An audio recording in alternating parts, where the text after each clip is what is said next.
All right, a very good morning to everybody. Welcome to the opening bell, guys. We're going to jump straight into it. It's good to be with you.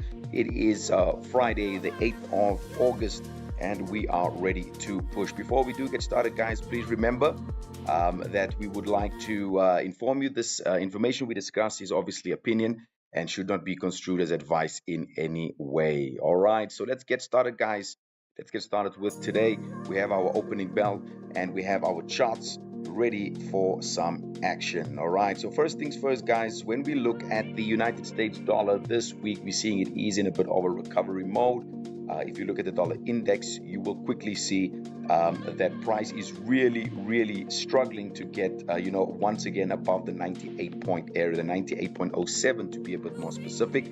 You should be able to see that when it comes to the gold price as well as the silver price, we are seeing the dollar struggle against those commodities. And what's important to understand about that, guys, is obviously Trump has quite a few things up his sleeve, and there's quite a few things to watch for next week as well. So let me give you some information on that just so you are updated. When it comes to the US dollar, guys, Trump obviously launched that new tariffs that's between 10 and 41% on many goods. This includes your cars, your medicine, your semiconductors, and even gold bars. The interest rates from this week, the job data came in weak. This made the markets expect the Fed to cut the rates in September and maybe again in December. And obviously, as you've been seeing from this week, we've been on about the resignation of the federal governor. There is someone now, Stephen Moran, on the Fed board and might choose Christopher Waller as Fed chair because both of them support lower interest rates. This is Trump. And so obviously then from this kind of attention that is happening, we're seeing silver has pushed up to 38.33, rose 3% this week. We are now currently once again above this resistance, which gives us our next move possibly up to 39.23. That's going to be a very important one for us to have a look. All right, so up to the 39.23. Then your gold, guys, pulled back just a little bit. Gold pulled back just a little bit, guys. Let me get to the chart right there, but we can see it's now back on its way up for a second weekly gain back to the 3407. So that's two assets that we're really looking at this morning here for the opening bell. All right, so up to 3407 and then possibly up to 3423. All right, I see the guys in the chat facility. Anthony, I see you. Daniel, I see you. Jules, I see you there. Brilliant. All right, guys, so watch this very carefully. Watch it very carefully today. 3407 and possibly 3423. And then obviously, guys, from a Japan perspective, their tariff deal, the US will cut car tariffs from 27.5% to 15% and avoid double charging Japan. And we're going to see how the USD JPY does there. It's not really moved at this point in time. We're really just at the 147 level. So we're going to leave this one here for the week and see what happens. Does the dollar increase in strength or not?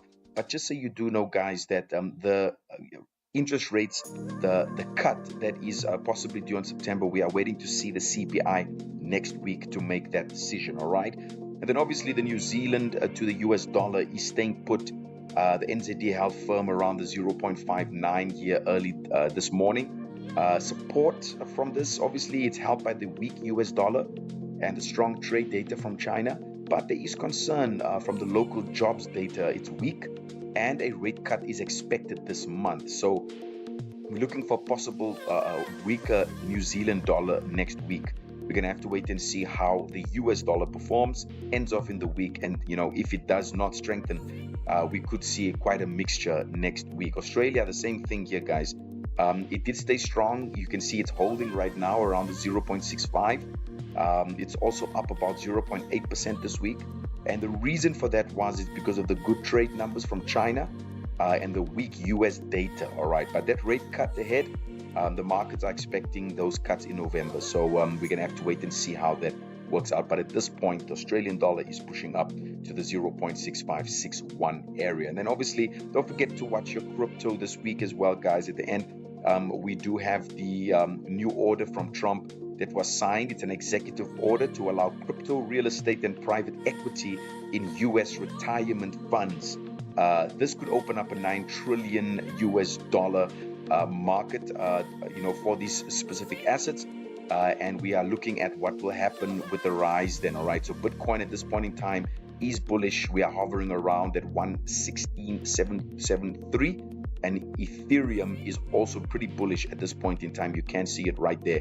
So with this new executive order put in place, we are then expecting some more rise in the crypto. And obviously with the Bitcoin and Ethereum being the front runners, we're expecting the other coins then to also move, like your Solana, your Dogecoin, your Litecoin, all the other alternatives that you do find to Bitcoin and to Ether. We are expecting it to move as well. All right, the oil price also something for you guys to check out this week, guys. We're seeing the drop come here. Obviously with all of the trade tensions happening in the world, we're seeing a weaker oil price, possibly down to about 54. I'm not going to give it 46 at this point. That's a little bit too down below.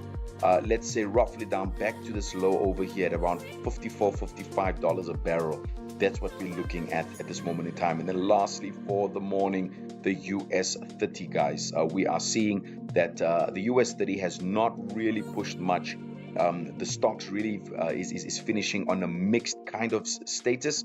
The Dow and the S&P fell slightly. Only the Nasdaq rose, and obviously that's sector by sector that we're referring to. So at this point, we are seeing, all right, that it is coming back from that correction. Let's see what happens. Do we push down on Friday, or do we continue going up? It is literally in between the high and the low at this point in time, and we want to see what happens right there. If it does break below these areas that I've highlighted, the 44438 as well as the 43660, that becomes a interest for us for the day. But just so you do know, next week, guys, what to watch out for: the rate cut expectations. That's for US, New Zealand, and Australia. They are all in focus. Watch out for the Trump and Putin meeting that could impact oil prices and global politics.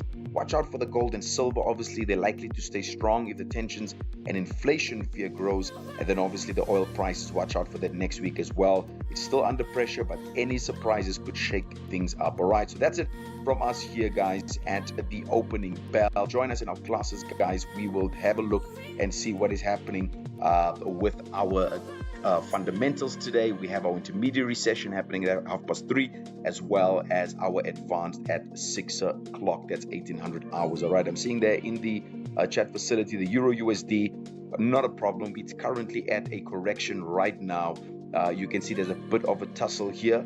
Am expecting upside, absolutely, but we first want to see what it does. This correction could go a little bit deeper first before we push up to the 1.17. It's already given us fantastic momentum to the upside. Just a little bit of a correction, and then we push up.